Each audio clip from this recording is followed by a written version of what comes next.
سلام. رژیم ولایت فقیه نگو، کلکسیون آه و ناله بگو.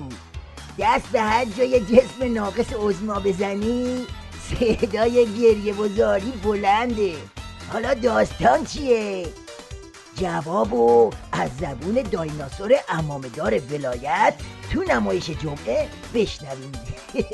و اما مسئله‌ای که بسیار شگفت‌انگیز است در این زمان اتفاق افتاد، مسئله قطعنامه هیئت پارلمانی اروپا است که در کمیته روابط خارجی تصویب شد. خیلی شرم‌آوره، یعنی بی‌حیایی و بی‌شرمی رو به حد اعلا رسوندن. چه توقعات عجیبی، چه اتهامات عجیبی.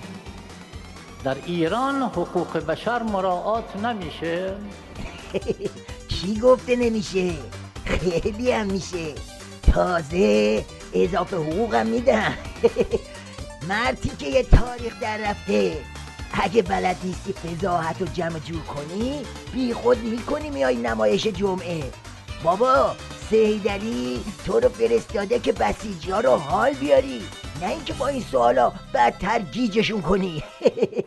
انتخابات ریاست جمهوری آمدن گفتن که با استانداردهای بین المللی سازگاری نداره. ممکنه لطفاً بیان بکنید این استانداردها چی هست؟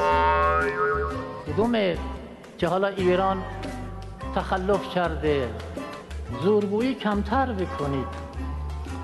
توقع دارن، دستور میدن فتنه‌گران باید آزاد بشن. ممکنه لطفاً بیان بکنید این استانداردها چی هست؟ بابا این گیج منگل اصلا نمیدونه استاندارد چی هست. خوردنیه، پوشیدنیه، به استاندارد میگه استاندارد. بعد آوردنش اینجا جواب پارلمان اروپا رو بده.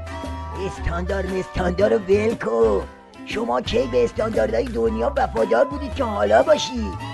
اصلا اینو بیخیال. بابا یه قطعنامه‌ای دادن دیگه، این که این همه جلز و بلز نداره که.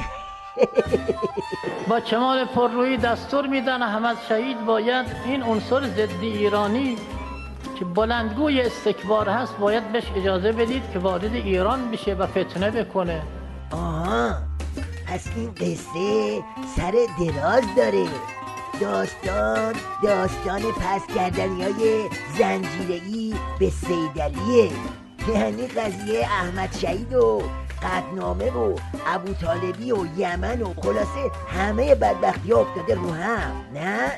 خب اینو گرفتم، بقیهش میگویند دفتر اتحادیه اروپا در تهران تأسیس بشه، پند بگیرن. همون جاسوسخانه آمریکا که تعطیل شد و جاسوس‌های آمریکایی دستشون و چشمشون بسته شد پند بگیرن.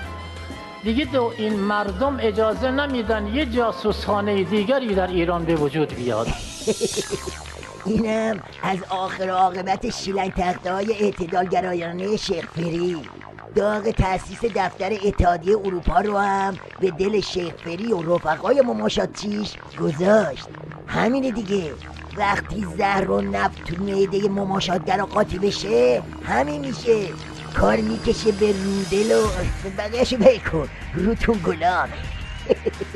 یه نکته ای رو در پایان عرایضم عرض میکنم. من یه جمله ای در این توافقنامه دیدم که شایسته است وزارت خارجه، هیئت ایرانی روی این جمله دقت کنن که گفتن هیچ چیز توافق حاصل نمی شود. ببخشید عبارت اینه: تا در مورد همه چیز توافق نشود در خصوص هیچ چیز توافق نمی شود. چی شد حاج محمود؟ چرا بخصبات کردی؟ مشکل تو روخونیه یا جملهش خیلی جمله است؟ معنی اینی که خوند اینه که باید زهر رو تا آخرش بری بالا، ته جامم با نون پاک کنی، کاملا بلیسی. بله واسه همینه که حاجی تو خوندنش گیر پاچ کرده. دیگه کار از کار گذشته شیخک. هرچی هم به سیدعلی بگی زهر نخور دیگه چارش نمیشه. پس منتظر ضربه های بعدی باش. سیدعلی زهر نخور، اتمی رو از بیخ نبر. ما سوزوندیم موتور، اگه میخوری کم بخور. اگه میخوری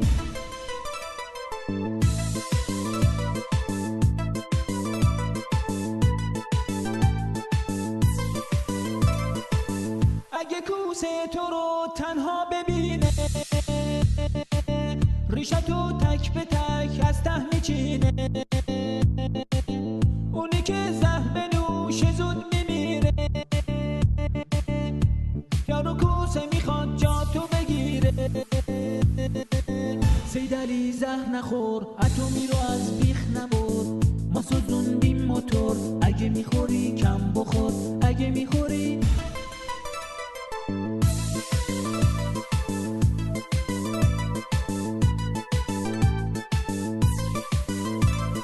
مگه نمیبینی لنگ ما حواس فیگور و ادا بس دیگه. حتی تریمم نشدیم خلاص با توی یا کس دیگه.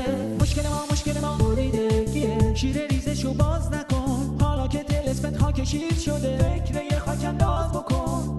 واسه چی با تو بمونه، تو که دیگه پاک شاس زدی. نکنه بشنویم ریشه تو موهاتو یک مدل خاص زدی. کسی دیگه تو رو دلش نمیخواد، خره تو نمیره مثل اما. هر کاری کنی دنبالتن، دووم نمیاری تو نظام. سیدعلی زهر نخور، اتمی رو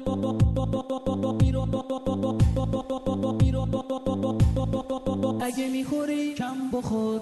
سیدعلی زهر نخور، اتمی رو از بیخ نبر. ما سوزوندیم موتور، اگه میخوری کم